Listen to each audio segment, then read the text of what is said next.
Hey, welcome to the Happy Rant podcast. I am Ted Cluck, joined as always in studio by my good friends, my partners in radio, Barnabas Piper and Ron Martin. Boys, the enthusiasm is palpable this week in our pre-production meeting. We're just three guys who are excited to do radio. And I don't know about the rest of the world, but we're doing what we always do, boys, in that we're selling products, we're doing radio. Piper, tell us about our sponsors, our business partners. Yes. I feel like sponsorship sounds very mercenary, and business partnership makes it sound like we're actually offering them something in return for cash, which it's a relationship. I hope is the case. Yeah. It's not religion, it's a relationship. It's a dance we're doing together. Yeah, I had a guy hit me up on Facebook, speaking of that, and it was just a message out of the blue. I don't know this guy, and he was like, the first sentence was, "I want to start a partnership with you." And I was like, this sounds like a very strong come on. Like drunk guy at a bar level, or I guess drunk girl at a bar, depending on which way you swing. Come here often. Yeah. And it was very uncomfortable. I didn't reply, and I don't know if I will, because I feel like maybe Piper, can I lean into that for a second? On. What kind of relationship did he want to start? What is he trying to sell? I'd have to go read the rest. I stopped after "I want to start a partnership." Would you like me to look it up and find out?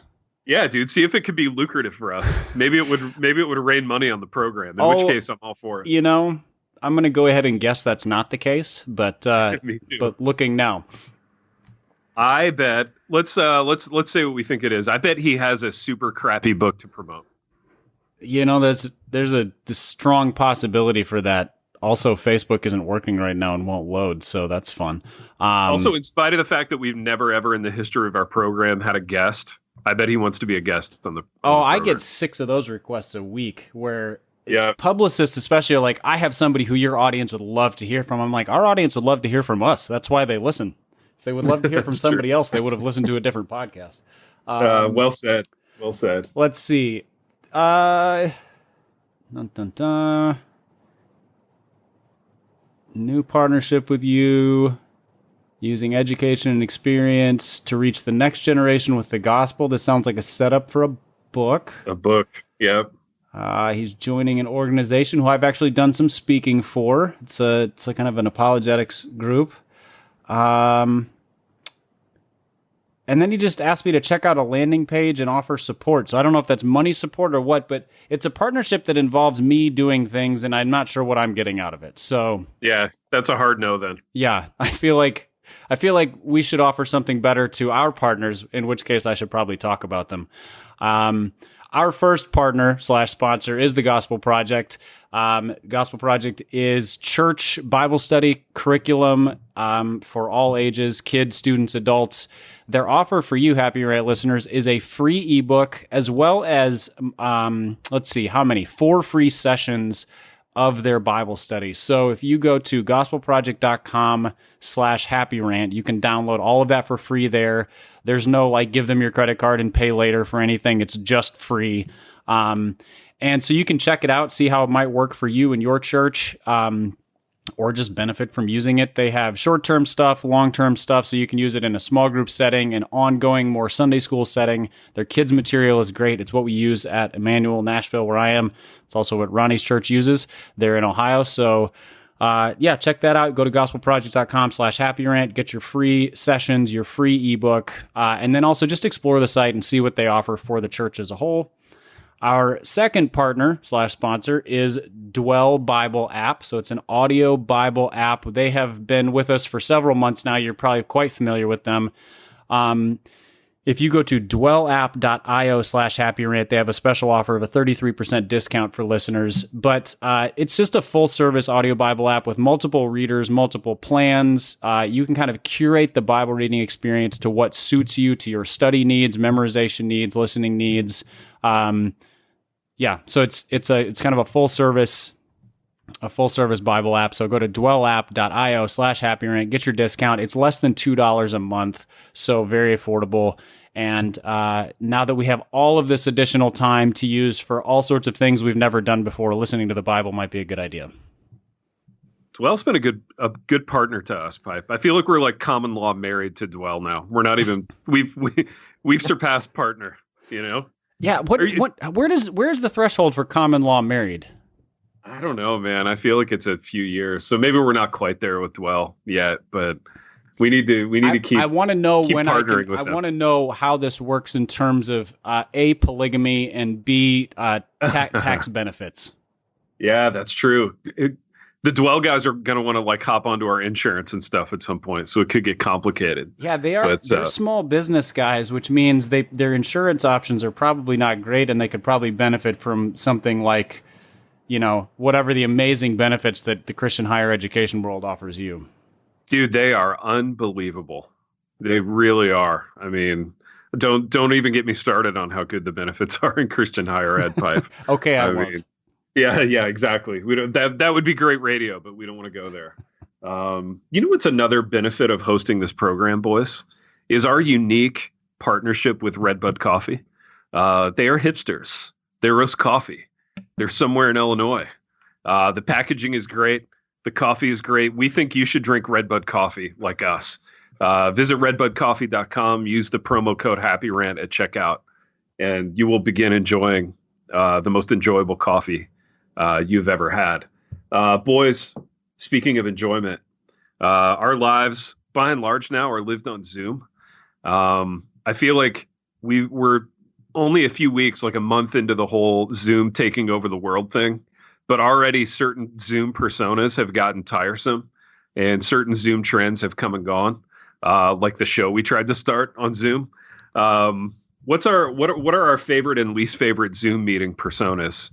And I bet Ron does more Zooming than anybody on this program combined. So, Ronald, have you done enough of these to have least favorite Zoom meeting personas? What do you mean, like persona? Like, you talk about a Zoom meeting, or like me on the Zoom meeting? Well, okay, so I'll get us started. Like I do a good number of Zoomers for school, like administrative meetings and department things, and there's always like creative background guy. And I feel like that had like a week and a half shelf life, and like nobody's doing that anymore. But there was the guy that like always put himself in space or in like, England or whatever. So or at Dunder Mifflin, that was a big hit for a while. Absolutely. So that creative background guy is come and gone. Also, we have like weird meeting flex guy where he wants to show how good he's doing with COVID-19 by like kind of doubling down on bragging and flexing all over the place. That's a least favorite persona of mine here in the academy. I don't know. What is it looking like for you guys in Zoom personas? Ronnie, I want you to go first because I've talked a lot already. This is a scintillating radio topic, you guys. This is unbelievable radio entertainment. Listeners, little peek behind the curtain. 27 minutes ago, Ted sent a text and said, "What are we talking about on this thing?" To which Ronnie said, "Good question." And that was his sole contribution to what are we talking about on this thing, which is to say he's not super excited about this. It's what makes us great. It really is. Baby, this is the magic of what we do. This is why everybody wants to partner with us.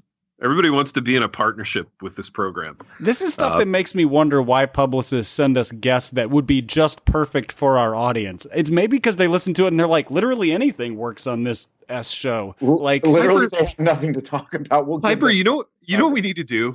We need to do like a month where we just bring on all these BS guests and be like, you know what, publicist, we would like to have your leading health expert on our stupid radio program and see how it goes. My favorite was when Joel Osteen's wife's publicist hit us up like 2 years ago because she had a book coming out. I forgot about that, Pipe. That's unbelievable. Yes. Let's get Mrs. Osteen on now. Like let's reach back out and be like, hey, your book's 2 years old. You've probably done 6 more since then, but we're ready. Also, our program is ready. Wondering why this virus happened. Apparently we weren't positive enough. Like, where did we go wrong?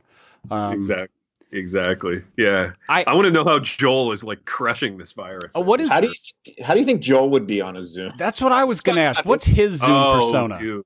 Well, very dressed up, always on brand, right? So Joel wouldn't be rocking a ball cap and a t-shirt. Like he's suited up, the teeth are gleaming, the hair is shellacked. You think he's suited up? Because I would have gone like Lacoste polo shirt, Ooh. on a patio somewhere. On a patio conveying like all of his wealth. So like it's a really nice patio. Yes. With one of those like outdoor like kitchens that are built in, you know what I mean? Outdoor kitchen, pool, 0 entry, like that kind of deal for I don't know, T. I think he might be baseball cap guy on a Zoom just to show that he's one of the common folks. One of the common folks, you know. Okay, but it's a very specific kind of baseball cap. It's like the low profile one with and it's still like a fashion brand. Is it like a dad hat?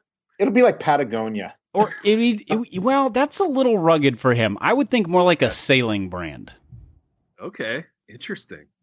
Subtext: I was in like America's Cup 2 years ago with my yacht. Yeah, like I don't do the yachting. I sponsor the yacht. Yeah. How do you think Joel would be on the yacht? What would he be cranking that thing that they always crank? You know what I mean? That they do real fast. You'd be like shocked because you'd see his like abs and you'd be like, oh, this is a guy that like in his spare time, like all he does is study yachting and he knows all kinds of stuff. And he'd be like factoiding you like the whole time, telling you all about the history of yachting and why this particular yacht like is, the qualities of his particular yacht. I mean, you can just hear it. Why it's called like a jib, Boys, I want to be a yachtsman real bad. Like that's my like secret dream. I want to be a wharf guy. Do you not have a yacht yet, Big T? I don't yet, but I want to wear a thick like cable knit sweater and like lash a boat to a wharf. You know what I mean? I just feel like that'd be a real cool lifestyle. Lash a boat to a wharf. Yeah, dude, like be that guy. You know, when I woke up this morning, I was going to hear that line. But okay, so which version do you want to be? Like the burnt tan, kind of scraggly hair, like lives on the water guy, or like the guy who owns the boat that guy works for? Pipe, that is Big T minus like the tan. That's currently Big T right now. But I want him to flesh this out. I want to know, like, does Ted want to be sort of like salty, fishy smelling tank top guy who's constantly like every time the rich guy shows up, you're like, got it ready for you, sir. Kind of are you that guy? No, I don't want to work for the rich guy. I think I want to be the rich guy probably. But I just like, here's what I like. I like the sense of freedom that being on the water affords. I like the limitlessness of it. You know what I mean? Like just sailing off into the horizon and it's peaceful. It's quiet. I like the old kind of wooden sailboats. I don't want any of this new school Pirates of the Caribbean nonsense. I want an old like wooden boat with a little, here's what I like a little below deck situation where you've got some 1983 bookshelves down there and a couple of books. You got a little like lantern. You got a little like navigation thing that throws off a little bit of low light. I'm all about that like below deck. Like, scenario. Dude, you've just described something totally attainable. Totally, it's just so attainable, baby. You didn't describe a yacht. You just described what everybody else calls a boat. A sailboat. Dude, that's what I think I want. Like a little wooden sailboat with like though a little below deck where me and KK can spend the night.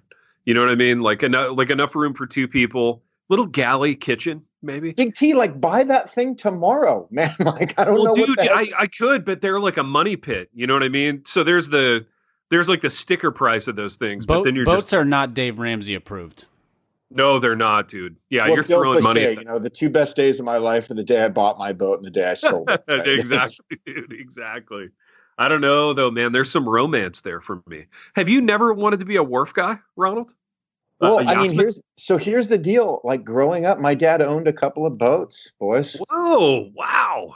Yeah. Your pops.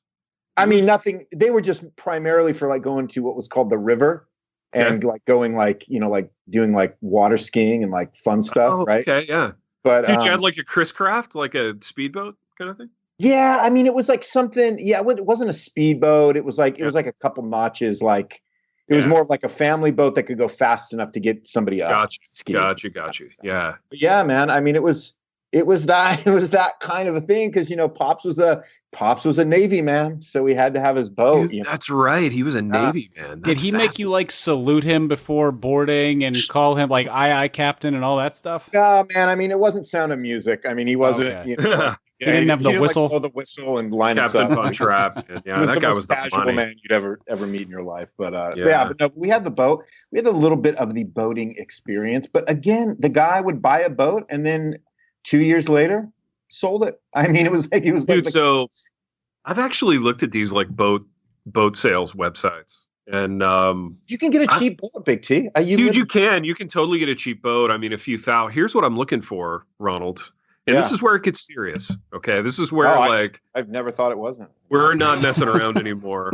I feel like it would be within the realm of possibility to bring one of these boat dealers on as a sponsor and get us a sailboat. It's absolute, man. Get us as a program a sailboat that we all share. But maybe I'm the primary on it. I don't know. You know, maybe I am. Maybe I'm not. Can you guys buy me out of my share, please? Maybe we can do a live show on the boat, Big T. I would love to do a live show from the boat. So boat salesmen, if you're out there, boat dealers, let's be partners. Let's get into a domestic partnership together in which we do business. This is the day our program jumped the shark. No, this is the day our program got good because, baby, listen to me. If we get a boat sponsor out of this, you're going to be thanking me. Well, I am going to be thanking you, baby. But let me just tell you one thing. There's no, the fact that we have devolved into there's no way in H we're getting a boat sponsor. So just to recap from the past few weeks, I want a shoe deal. I want a boat sponsor. Dude, you were talking I think what our listeners need to know is that they are listening to three dudes that are so. Dude, we are so Zoom fatigued right now. We don't even know what we're talking about right now. Baby, where's the first place you're going to travel when this thing lifts? Because I know you're going to be on an airplane day one. Where are you going, dude? Where's the first? Who's the first conf that's going to be cavalier enough to be like, you know what, we're doing it? Oh man, I don't even care about that. I'm going. Because you'll be there. I'm going to Naples, Florida, obviously, boys. So it's not even a question. Sojourn's going to be like, because there's a bunch of finger wagging hipsters in Sojourn, so I'm guessing they're not going to be getting together. You know what I mean? No, yeah, I mean, the usual like steak and decadence kind of thing that you. Yeah, we'll do like because we had to cancel like a retreat, so we'll probably do that, and then we'll do the conf in October. Dude, is Soj taking a hit financially? Because usually you guys live like I don't know, oil barons down there at Sojourn. like what do the financials look like? No, not so far. Everything's pretty square right now. So I'm sure. Yeah, dude, there's limitless cash. I don't know who's bankrolling you guys, but we need to become partners with that person. Well, I mean, we could, let's get Sojourn on as a sponsor. Dude, it'll be when the boat sponsor doesn't pan. Buckets of cashish at that point.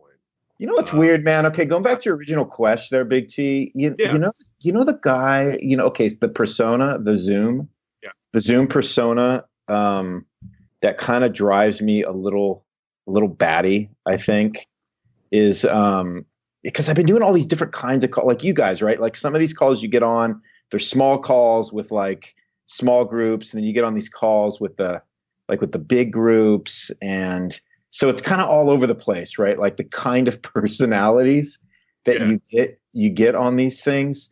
But I think the one that's been driving me the most batty is it's the Zoom guy that's not tired of Zoom calling yet. You know what I mean?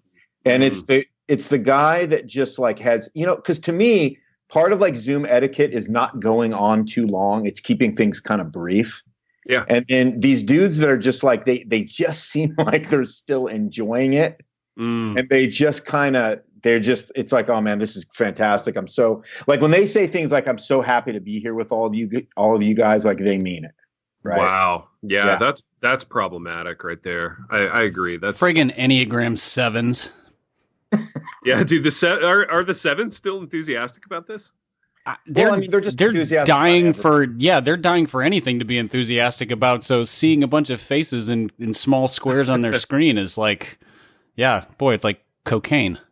You know what the other really bad one for me is? Okay, and I'll wrap it with this for me. It's so it's almost the opposite of those dudes. It's the dudes that have been on Zoom like us, man. Like they're what seems like their entire life.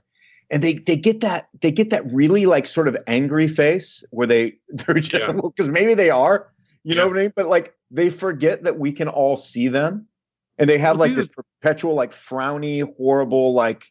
And I want to lean into that for a minute, man, because I feel like everybody in your tribe, kind of by default, so they've all got the shaved head and they've all got the huge beard. They look kind of scary anyway. You know what I mean? So they're all like total non-tough guys who are kind of trying to look like tough guys in a weird way. Yeah, for sure. Yeah. So what's Reformed theology?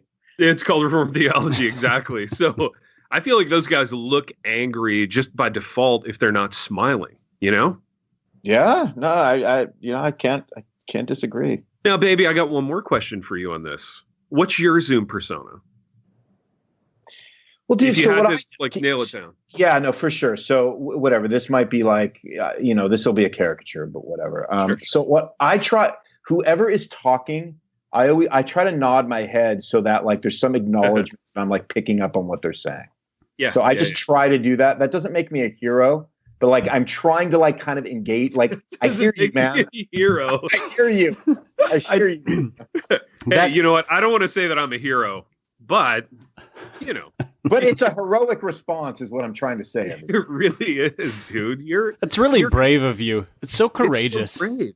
I think you're kind of on the front lines of this thing. I'm feeling like super brave, and I think what I'm doing when I'm on Zoom is actually really courageous. It's our favorite voice. Pie. Yeah, it's vulnerability voices. Boy, Ronnie, your bravery was created for such a time as this. To use a phrase that none of us have heard in the last 6 weeks. Bravery? No, I don't. No, for such a time as this. Baby, when you're leaving the house in the morning, is Trogs out there like clapping for you, kind of thing?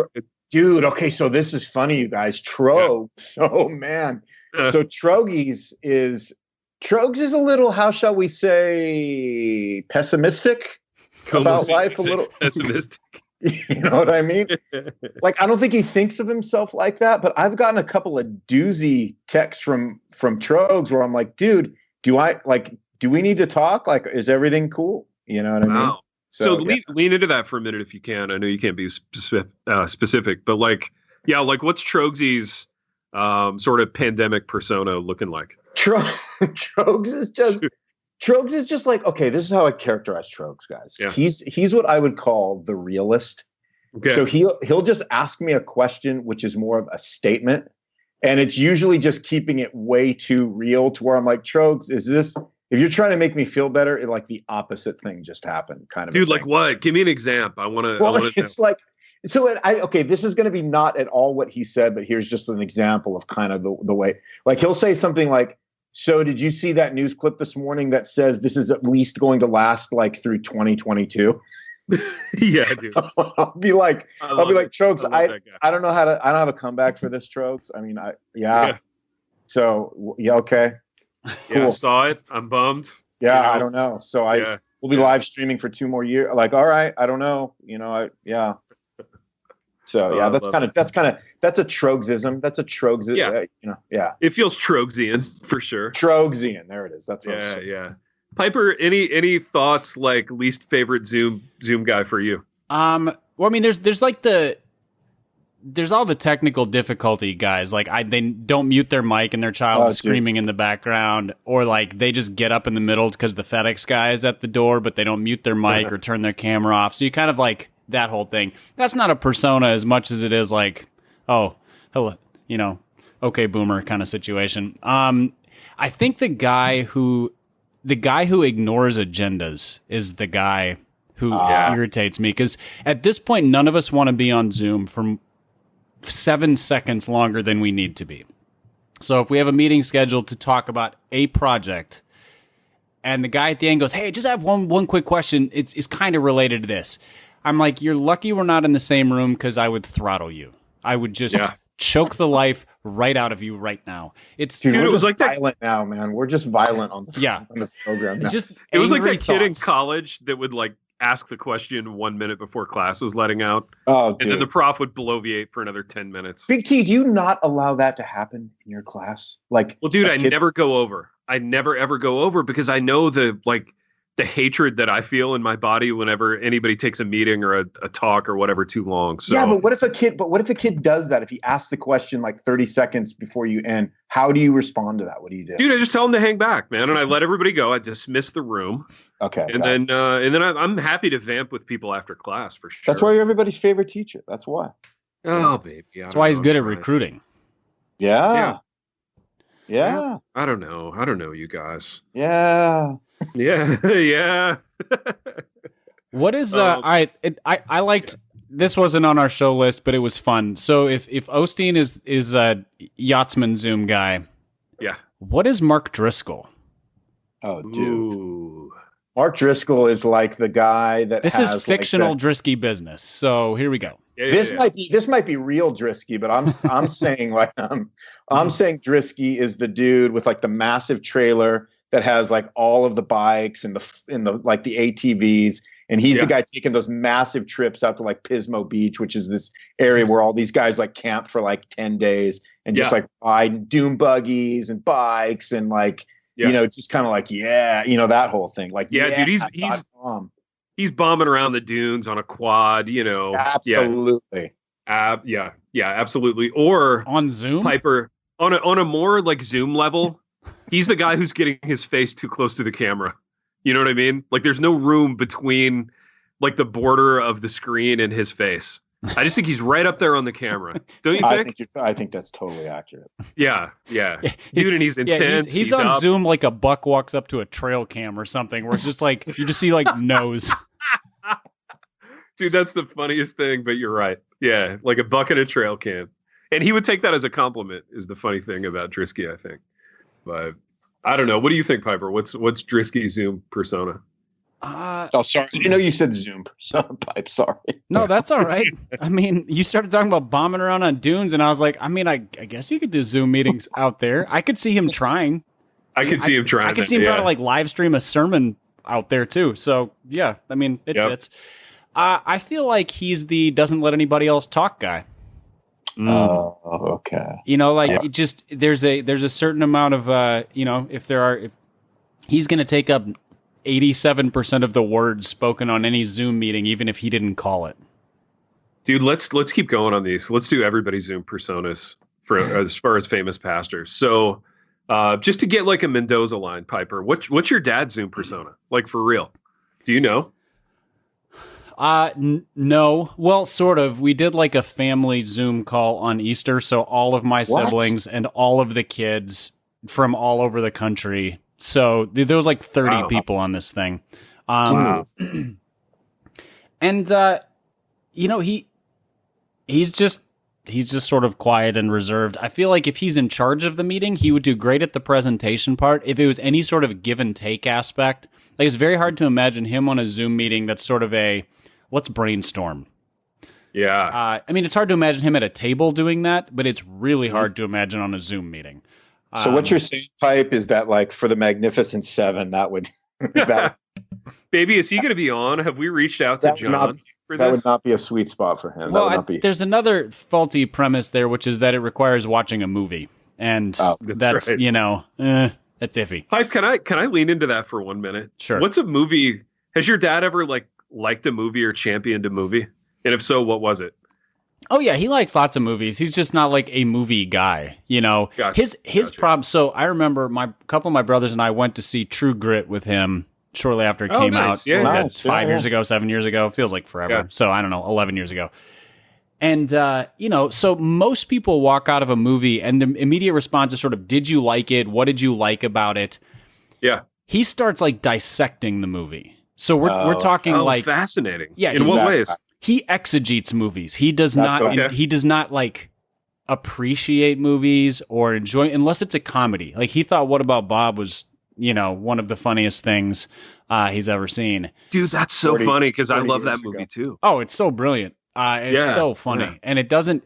It holds up really well too because none of the humor is sort of time stamped. It's just quirky people. Dude, in a way, it's funnier now. Yeah. Is he like a guy that's like, what does this movie tell us about the human condition? And is it like, does he like spiritualize it? Does he try to get like the... Not like in the Gospel Coalition, what are the redemptive themes of this? 9 points about that kind of way. As much as like, like pulling apart the characters, like motivations of characters and the symbolism of this and that. Thing is, my dad was a lit major in college. So like, so he can ruin the fun of any book or movie if he so chooses, because that's what lit majors do. Gosh, those guys are the worst. Yeah. And were you one? No, I wasn't, but okay. I spend a lot of time around them now. Yeah. So yeah, they just like it's the kind of thing where they can take something that you can enjoy at any different level, and they're like, but we're not going to enjoy it. We're going to dissect it. And think, well, that stopped. They can find a penis, an oppressive phallus, in everything. Yeah, or a like whatever theme that they're hung up on, beleaguered women, whatever. Right. Yeah, pick a theme, and it's there in every story. I think my dad's theme is total depravity. Like he's going to find the depravity in anything and had the response to depravity. And I'm like, boy, that's just not fun. Dude. I love you. I love you saying that like that's news stuff. Yeah, I know, shocker, right? He might even use the seriously phrase phenomenal though. He might even use the phrase blood earnest about everything. I don't know. It's a thing. He's gotten better at just enjoying things though. Like he's a super intense person about stuff, but he's gotten better at just sort of like, my mom is a very good influence. She will get him to watch like PBS like British crime shows. Like Broadchurch or whatever, which is a great show by the way. I think they watch because my mom loves Agatha Christie mysteries and all that stuff, P.D. James. And so she's been a good influence on getting him to kind of just enjoy, or at least let her enjoy. Pipe, does your dad like sports movies at all? I'm trying to think if I've ever seen a sports movie with him outside of like Mighty Ducks. And I think he was offended at Mighty Ducks because there was too many like poop jokes in it, at least when I was a kid. Fantastic. I don't know that I've ever seen a sports movie with him, although I think the last one I remember talking to him about is it Miracle, the hockey one? Yeah. I think he really liked that, partly because there's a lot of Minnesotans in it, and partly because, it's just, it was such a momentous movie, and he does get revved up by great sports movement, like moments. He's a very intense watcher of sports, much more so than I am. So it's kind of funny. On the Minnesota tip, how did your dad feel about like secular Minnesotans? Like, did he get into the Garrison Keillor thing at all back when that was a thing, or not so much? He appreciated Garrison Keillor's like creativity and storytelling. So he thought he was super creative. Was always sort of threw in the like, don't love his depiction of church or whatever, because it was just super nominal Lutheranism that they made fun of nonstop. But but he appreciated it. But he was just never a consumer of fun. Like I am. Like I like fun things that make me laugh. What a thing to say about a guy. But I feel like all I am is a consumer of fun. That's like my aim in life, is to find the fun to consume. That's why we do this podcast. Exactly. And why he doesn't listen, probably, except when he comes to a live show.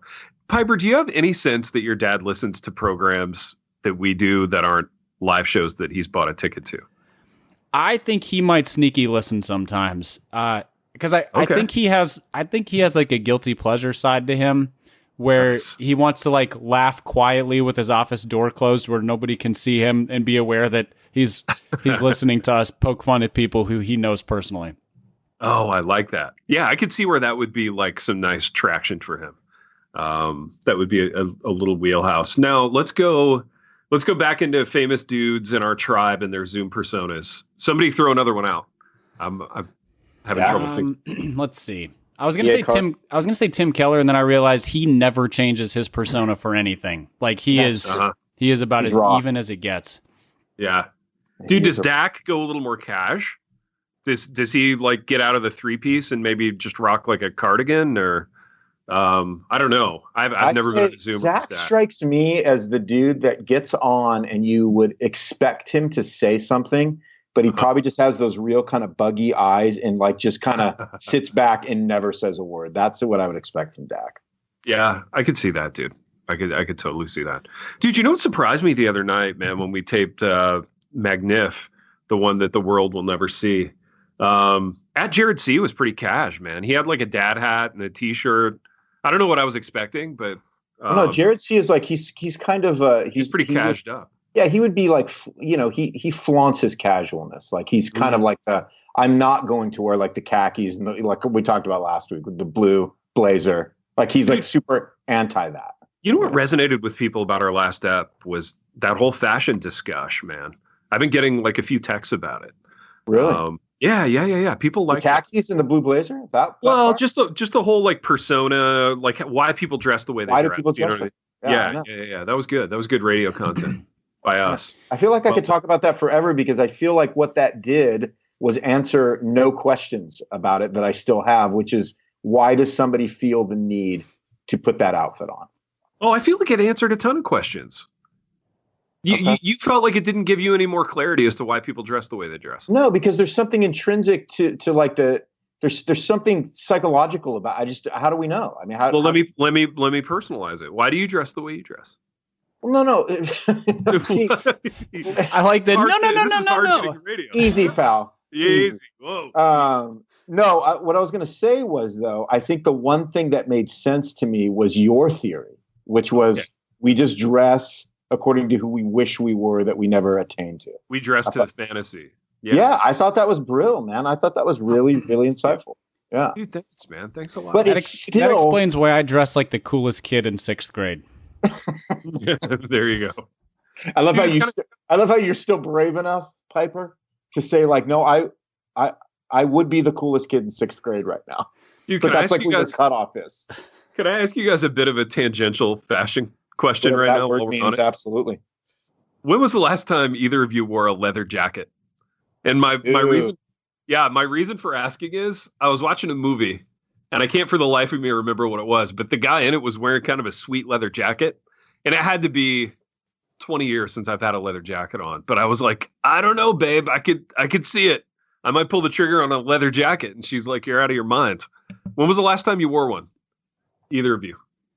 Dude, I have this really it is leather. What it is, it's a members only jacket, but leather. Of course, those it are is. Sick, dude. Yeah.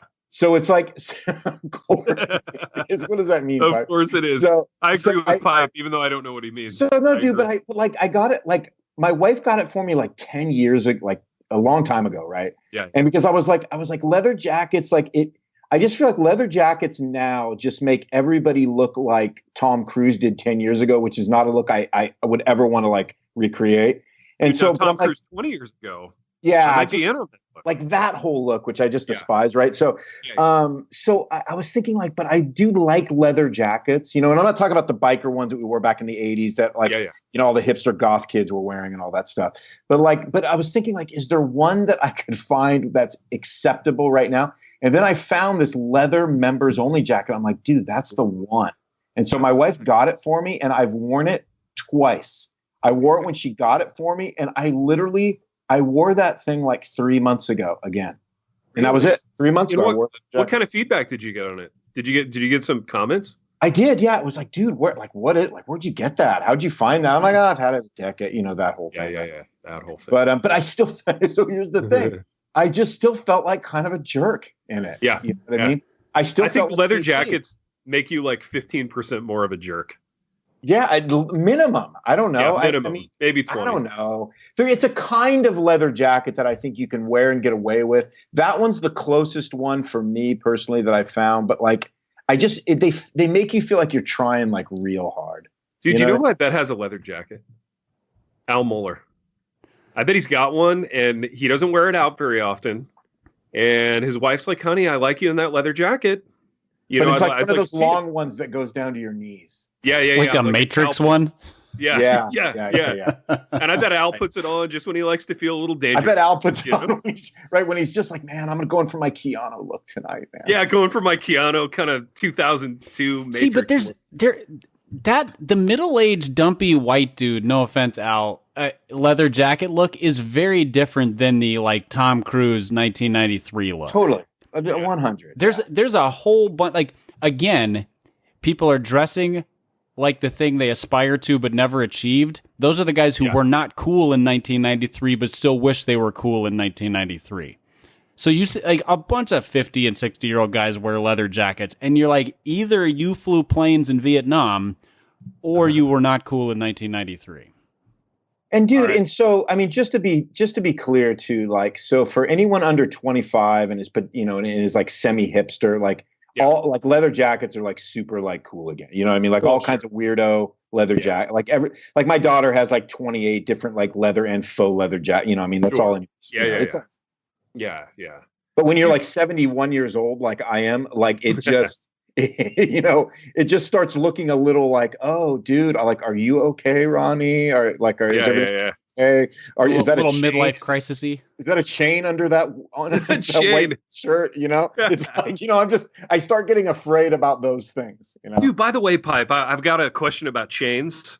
And then I got a question about Tom Cruise that I want to go back to. But Piper, you watched the Michael Jordan documentary, I'm sure. I did. And I'm sure Ronald didn't watch it. I'm the only person in America that didn't watch it. And dude, you were hating Twitter that night. You were like, it was brutal. You were trying to put your Yoda tweet out there, and everybody else was angry about it. I know. So angry about it. You're like, who's this Jordan guy? I've got Yoda things to say. I know who Jordan is, man. But it's like, oh, you guys, purveyor of fine shoes. That's right. Just give an original thought. No, he's not with Adidas, so I don't care. Yeah, he's not, so I don't care. Exactly. Dude, my question to you, Pipe, is like the sort of circa 2003 chain that he was wearing during the interviews. I don't know. It took me aback. Did that like hit your radar at all?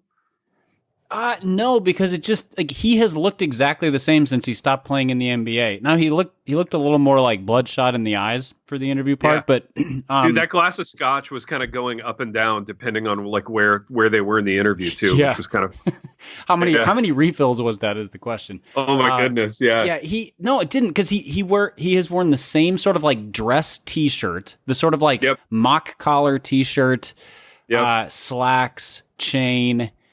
Since he retired, and it's just sort of the like, I'm wealthy enough that I don't need to try. It's funny for a guy whose name and image is on the brand of, the best-selling clothing line in the world or whatever.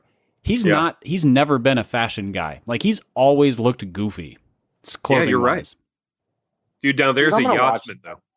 There's a wharf guy. You need to watch it, Ron. Seriously, like, all kidding aside, knowing you like I do, and knowing that you love sports media, like movies, it's extremely well done. The narrative is really captivating. What is it? Just a Jordan doc? Is that all it is? Well, dude, it's a Jordan doc, but it's sort of centered on like one season where the Bulls gave the NBA like unprecedented access. So it's a bunch of footage that nobody's ever seen before.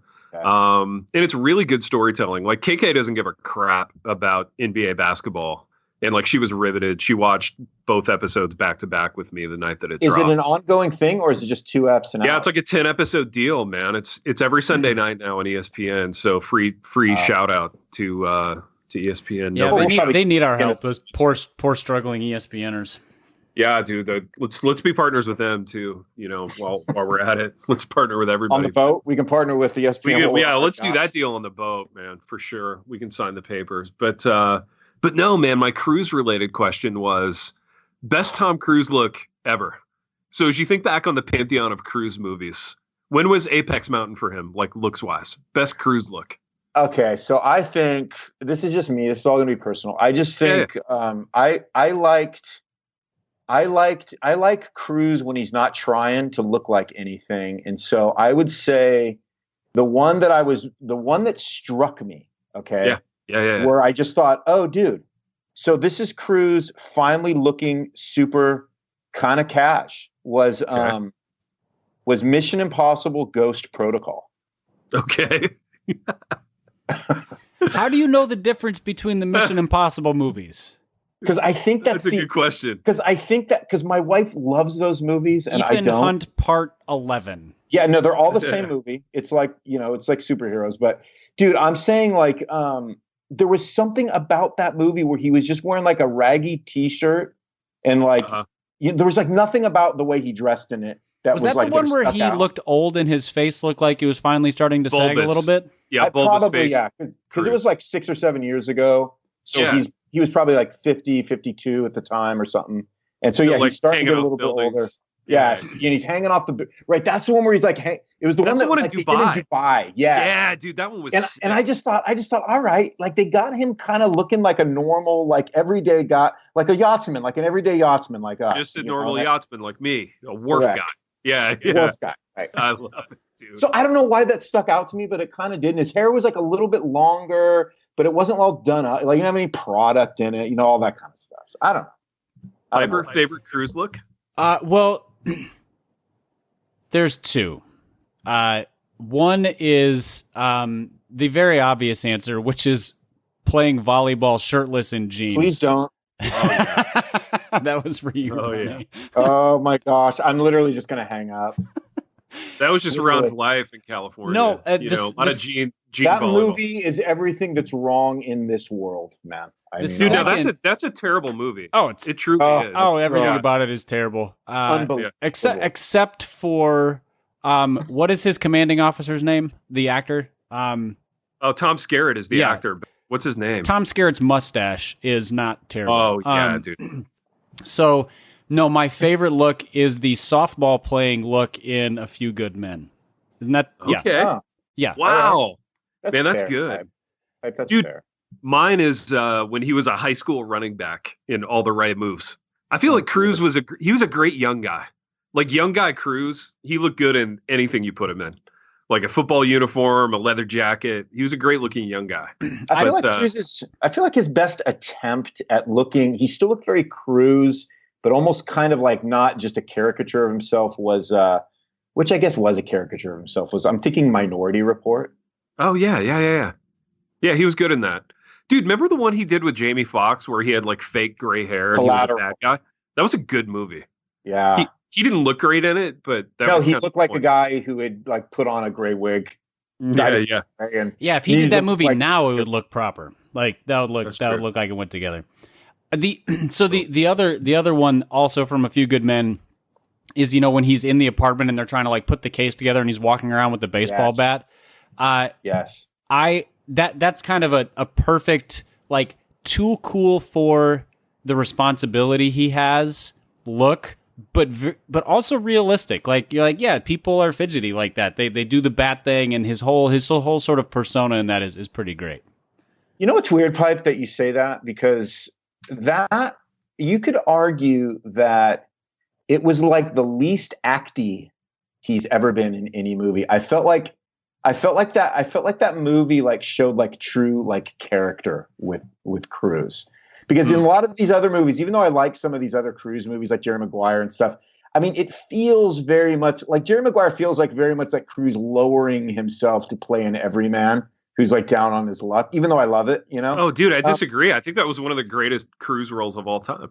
I don't know. I mean, yeah, and I do too. I love it, but he feels acty in it. Whereas I feel like Few Good Men, like you said, like that scene with the baseball bat, and he's like trying to think his way through like an angle to get on Jack Nicholson. I feel like he's kind of slobby in it, and I feel do you think that's because Nicholson was in it, and he's so much like he's such a force of an actor on screen that Cruise had to sort of be the normal guy in comparison? Cruise was he was actually an underdog in Few Good Men, if you think about it. Yeah. I mean, even just nobody's big. I mean, Cruise is not bigger than Jack Nicholson in terms of like, the pantheon of actor. He's just not, right. You know what I mean? So even in that, it's like Cruise was actually acting with another actor that was above him. So I don't know. We're getting psychological now, but I'm just saying. Dude, we are. But Big T, don't misread me. I love Jerry. Yeah. I just watched Jerry recently. I mean, I love Jerry too. We also just watched it recently, and it totally it's on Netflix or something. It was just popped up on Netflix. Great movie, man. Amazing movie. Why did Cruise never do a baseball movie? That's strange to me. He's old enough now, man. He's old enough to play the 61-year-old guy down on his luck that used to have the career. I mean, he's definitely he could absolutely play that guy. I mean, it's all the movies that Kevin Costner has tried to make. I have an idea of why he never did one.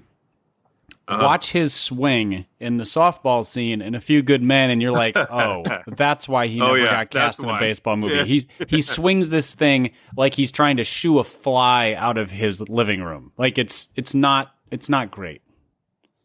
But I mean, dude, he never did a sport. I mean, forget Jerry Maguire, but did he ever do a sport? Yeah, dude, all the right moves. He was a high school running back. He looked awesome. He played for Ampi Pie in Pennsylvania. And volleyball. But I mean, as an adult actor, he never revisited it, did he? Yeah, you're right. You're right.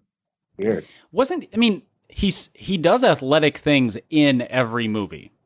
It's just almost always like extreme sports or sprinting or, something acrobatic, but not a lot of like team sportsy kinds of things. It's funny because all Cruise does now are big. Like, he just wants to make movies that are going to like just go bonkers at the box office now. I mean, dude, I wonder how fast Cruise actually is. Like, if you put him on the clock for a 40, do you think he breaks 5 flat at this point, Piper? He's like 72 years old. Of course he doesn't. Yeah, you're right. Now. He's not breaking 5 flat. Ethan Hunt parts 1 through 8, he would have broken like 4.8. But yeah, he would have been like a 4.6 guy. 4.65 guy in his prime, I think. Here's my question, man. Does Cruise ever, I'm being serious right now. Does Cruise ever graduate to playing older guy? Well, he's got to accept it first, and he hasn't accepted it yet. So as of now, the plastic answer surgery is everybody's friend, Yeah. So no, he hasn't accepted it. But when he does it, dude, he'll get an Oscar nomination. Well, that's what I mean. Like, I can't wait to see him play like some beaten down dude, because literally that's who he is. Yeah. His wacky religion hasn't worked out. Like, yeah, there's a real sadness to him, honestly, that if he could kind of finger that and put a fine point on it in a role, it would be phenomenal. Like, I want Clint Eastwood to direct TC. Oh, okay. Yeah. Okay. You know what I'm saying? Like, I do. Oh, that seems like a match made in hell. Well, you know what I'm saying? I'd like to see it happen.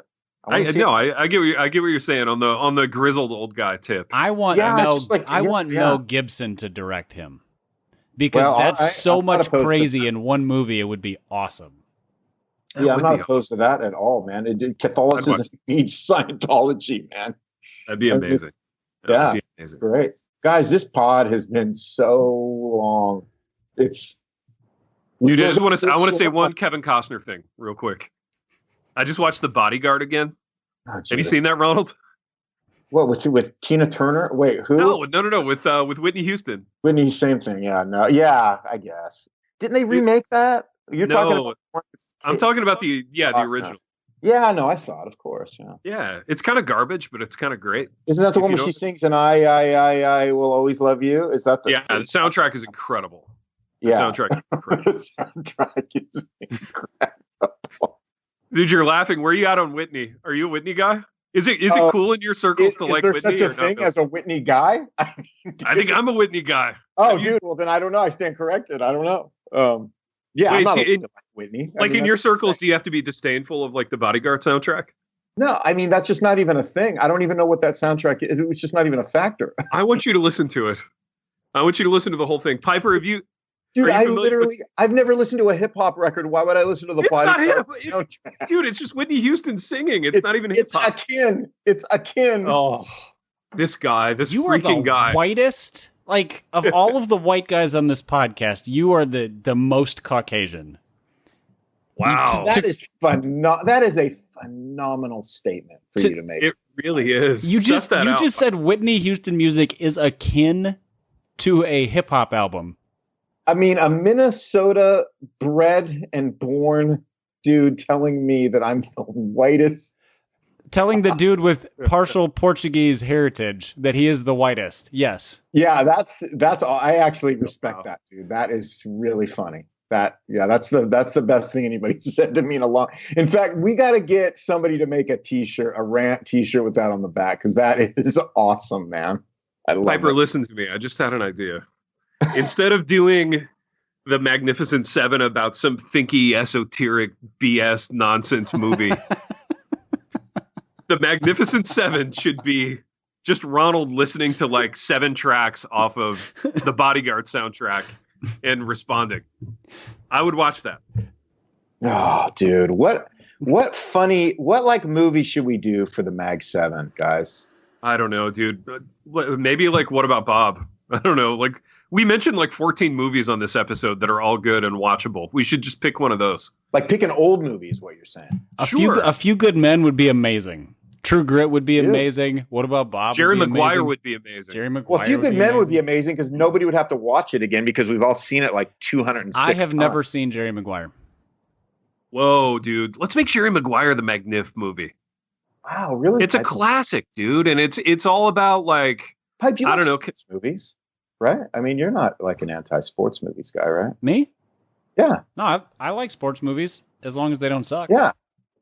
Dude, to me, Jerry Maguire, it's all about like the second act. You know what I mean? And that's where everybody who's on the Magnificent Seven is like looking for that. You know what I mean? Because we're all middle-aged and kind of washed up.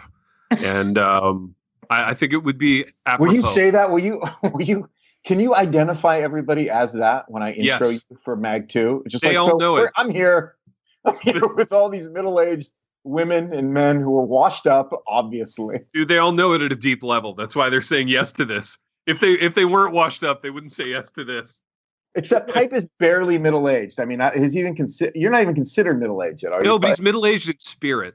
That's 100% true. Yeah. I'm not even hesitating on agreement on that one for a second. Dude, okay, so Jerry Maguire on Magnificent Seven, it's gonna be amazing. Is that the right choice? Yes. Yeah, it is. Is there like a more current sports movie that we could watch? What's the most current sports movie that like people watched? Dude, we could honestly do this Jordan doc. What about if you would watch it? Yeah, dude, let's do the Jordan doc. Dude, it's current. I'm just an Enneagram 4. I just have to watch it after nobody's talking about it anymore. That's all. So. Yeah, right. Watch it on like a Wednesday. Dude, it's fresh. It's current. There's a lot of like Jesus juke potential. Like, Jared C can break down how like he had all the riches and sex and money that society can provide. But Jared C will. I mean, he will just. Oh, he'll go bananas on that. Yeah. Hey, by the way, have you had any more correspond with Jeremy C? Just emailing like there's no tomorrow. Dude, so you guys are just. I mean, you guys writing a book together yet? Like, no. Yeah, absolutely. No, you already got something in the pipeline? Something in the works? Dude, no, nothing more with Jeremy. Okay, all right. Nice guy though. Good kid. Yeah, great guy. Yeah, great guy. Phenomenal guy. Stand-up guy. Well, boys, we have done what we always do on this program. In that we've gone an hour of amazing quarantine radio. We've wandered to and fro. Dude, hold on before you finish. Yeah. Don't be that guy. No. Listen. Nah.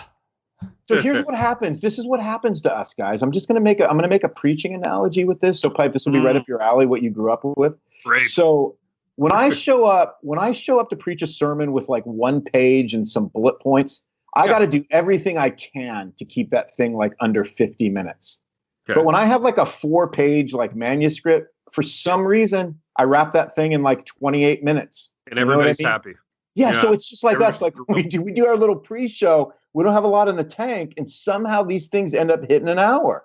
Whereas when we have, it's the weirdest thing. Whereas when we're all planned out, like when we do that really long show prep that we do, like we keep these things right at the sweet 36-minute mark. You know what I mean? Dude, you're right. That's a good observation. It's just an obsy. It's a good observation, except that we never do any show prep, and so it doesn't fit. Pipe the literalist, Big T, right there. Yeah, but we were especially like devoid of anything today. I would say we were not only devoid of a topic, we were devoid of enthusiasm. But here we are 58 minutes later. Talking about Tom Still Cruise. Not enthusiastic. Look at that. Still not enthusiastic. Still wanting to die, Talking about boats, talking about TC. I mean, dude, we covered the gamut. Hey, seriously, though, all kidding aside, let's get that boat sponsorship. Let's close that thing. Dude, I'm still waiting for Pipe, Big T, to talk about steaks with Chan. Well, Channy steaks too. I mean, I could see it. That's the one that's still stuck in my head. That's probably the one, baby, that when I look at all of our business opportunities, everything on the landscape, that's the most realistic. I think it's 100. Really. I'm going number 1, Chan steaks. This is in terms of realism. Number 2, shoe deal. Number 3, Yachtsmen. That's probably the order that I see them happening, but I would be happy with all 3. Pipe, are we going to get to promo the new Preachers and Sneakers like book when that thing comes out? Who's writing it, baby? You?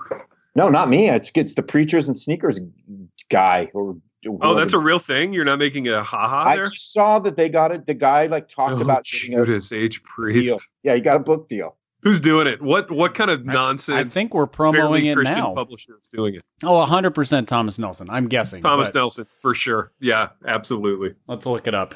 I'm gonna look it up. Got to be T. Nels. Got to be Tom. Preachers and Sneakers book. Let's see what Google tells me. I think he grammed it. I mean, I think he announced it on Insta. Yeah, but I quit following him forever ago because it's the same joke over and over again. Who's the guy? Does anybody know him in real life? He's in Nashville. He's in Nashville, from what I understand. But it's Stephen Altrogian. Of course, he's in Nashville, dude. All right, let's see here. One sec, dude. That has Tommy Nels written all over it. Who put out "Girl Wash Your Face"? Is that Thomas Nelson? That was Zonda. Yeah, Zonda and Thomas Nelson, which is one conglomerate because it's all HarperCollins. One and the same. Yeah. Where did you see the announcement about the book? This was I don't know, maybe a month or so ago. I'm probably screwing that up, but he just posted it. He just said, "Hey, it's crazy. We never thought this thing was going to get this far. Just signing my book deal." That one of those deals. I don't see what Jared C posts every Wednesday. Yeah, the boilerplate. So excited to sign a contract for book number 47. Yeah. Correct. Dude, so am I right in thinking that Jared C just dropped a young adult novel? Yeah, he did. It's coming out in the fall. That's hilarious, dude. Yeah, Judas Priest. What a world. I don't see it on the Instagram feed, but that's okay. We'll figure it out. And I wonder if we could see if we could promo that. I'll reach out to him and see if they can make that happen. T, I love that you just sighed at Jared C's YA. I don't care. I don't care. Yeah, of course I don't care. But we need to get some money from Jared C. Why have his books not been? We've never pumped a Jared C book. That's really dude. I haven't gotten $1 from that guy, and I don't like it. Yeah, I don't blame you. I don't blame you at all. I'm with you. You haven't gotten $1 either. You've been working him for years now. I mean, I kind of got $1. I spoke at his conference last year, so I sort of did. You got a gift bag and $1, but right. Anyway, let's add that to the list. Steaks at Jared C, shoe deal, wharf deal. Boy, Pipe has a lot of work to do, doesn't he? I'm not saying it's all just Pipe. I'm not doing anything with this Jared C or boat deal. That's y'all's business. I'm handling boats. I'm VP of the boat division.